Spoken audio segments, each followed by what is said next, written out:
গোয়েন্দাগিরি করো না, স্পাইগিরি করো না, অন্যের ব্যক্তিগত বিষয় নিয়ে খোটাখুটি করো না। এরকম স্বভাব আমাদের অনেকের আছে না? নাই?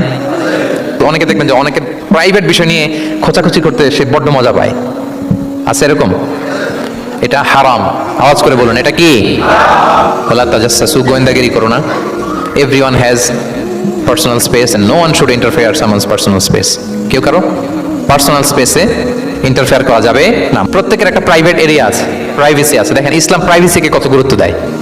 প্রত্যেকের প্রাইভেসিকে ইসলাম কত গুরুত্ব দেয়। কারো প্রাইভেসির মধ্যে ইন্টারফেয়ার করা এটা ইসলাম পছন্দ করে না। এজন্য খবরদার, কারো ব্যক্তিগত কোনো ইস্যু নিয়ে আমরা নাক গলাতে পারবো না। কারো মোবাইল ধরে মোবাইলের গ্যালারি চেক করা, কারো ইনবক্স চেক করা, কাউকে না বলে কারো চিঠি পড়ে ফেলা, উকি মারা, আড়ি পাতা, এগুলো হারাম। এগুলো কি? এরকম সব আমাদের আছে না? নাই? আড়ি পেতে শুনতে চাই, উকি মারি, তারপর সে কি করে দেখি তার প্রাইভেট মুহূর্তে, তারপর তার মোবাইল চেক করি, তার গ্যালারি চেক করি, তার ইনবক্স চেক করি। এই দায়িত্ব ইসলাম আমাদেরকে দেয়। এমনকি ইসলামী রাষ্ট্রও